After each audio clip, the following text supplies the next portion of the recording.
A day in my life as a full-time employee. Samahan niyo na naman nga ako sa panibagong daily vlog.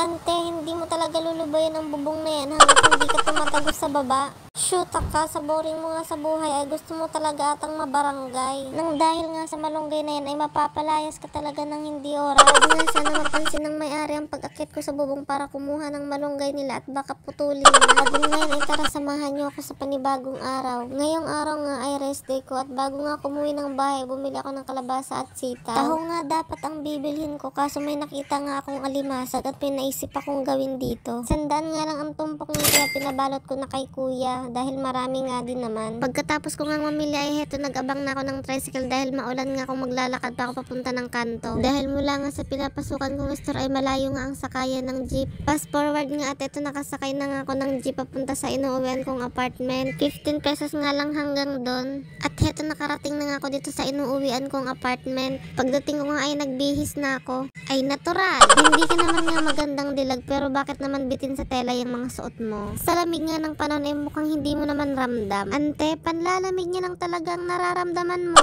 Charot! Kung hindi na nga siya nag-iinit sa'yo ay ante, mag-isip-isip ka na baka kulang ka na sa ligo. Hoy! Hindi ako nagbibiro. Ang dami ko na ngang sinasabi dito pero ito nga at magrurunong-runungan nga akong magluto. Kahit hindi naman nga ako nagluluto. Hiniwa-hiwa ko nga muna itong kalabasa at ilalahok ko nga yan dun sa alimasag na binili ko kaganina. Maggagata nga ako at nung nakaraan ko pa talaga to kinikrave. Kaso wala nga akong makitang alimasag na nagtitinda sa palengke. Kung kailan naman nga hindi ako naghahanap ng crab ay saka naman nagpakita. Kaya naniniwala na nga ako na wag mong hanapin dahil kusayang darating. Basta't marunong ka lang maghintay sa tamang panahon. Pero yung hinaantay mo nga mare ay mukhang hindi na nga darating dahil ikakasal na nga siya sa iba. Charot! At heto naghiwa na nga ako ng sibuyas, bawang, luya dahil igigisa ko nga yan. Pagtapos ay heto hinugasan ko na nga rin yung alimasag. Patay na nga ang mga yan pero parang natatakot pa rin akong hawakan dahil feeling ko nangangagat pa rin. Dahil parang ang ikaw to masarap pero nangangagat.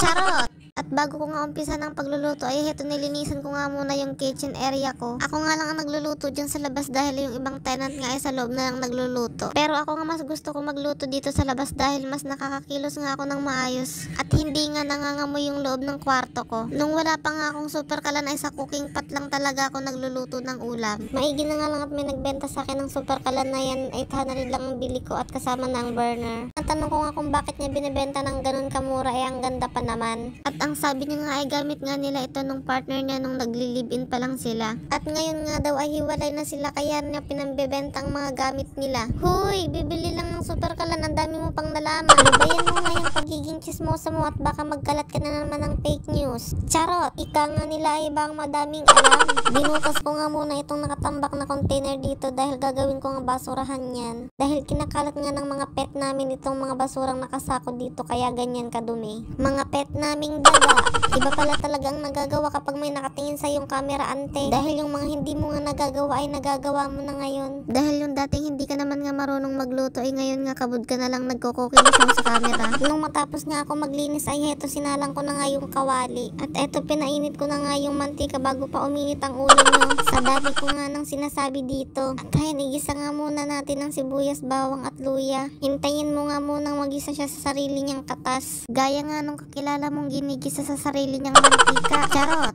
Yung niluluto mo nga ang utupagin mo at hindi yung kung ano-ano pa ang sinasabi mo. At dahil nga nagmamasarap ka naman ay sarapan mo talaga ang pagluto niyan.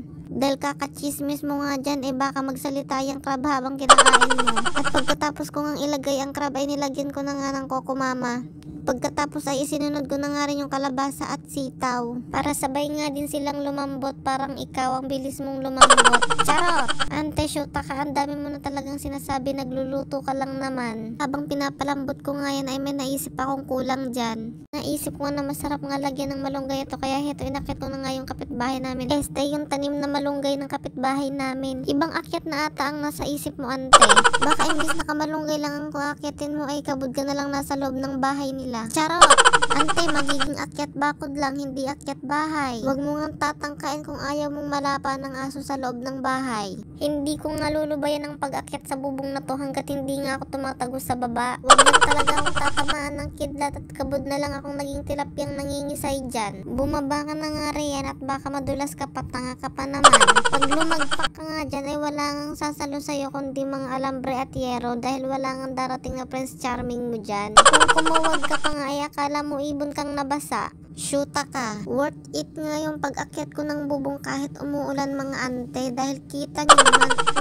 Favorite ko nga ang seafood kaya tsak natataob na naman ang kaldero. Sa gutom ko nga ay hindi ko na naipakita yung pagkain ko kaya itong pag-inom ko na lang ng tubig. Sa dami ko nga nakain na ito na nga ang bunga ng pag-akyat ko ng bubong. Busog nga lang yan at hindi nga yan buntis. Huwag ka ngang kagaya dun sa kapitbahay kong chismosa nakabud na lang nagtanong kung sino yung ama. Kaya bago ka nga maghatid ng balita ay siguraduhin mo muna kung ano yung totoo dahil hindi nga lahat ng nakikita mo ay totoo. Kahit nga inaantok na ako dyan ay magpapababa muna ako ng kinayad bago ako matulog dahil baka hindi na nga ako magising. Kaya kung gusto mo nga bangungutin yung kaibigan mong plastic ay busugin mo at patulugin mo agad nang hindi na magising. O siya, hanggang dito na lamang muna at hindi ko na talaga kaya ako'y matutulog na. Bye bye!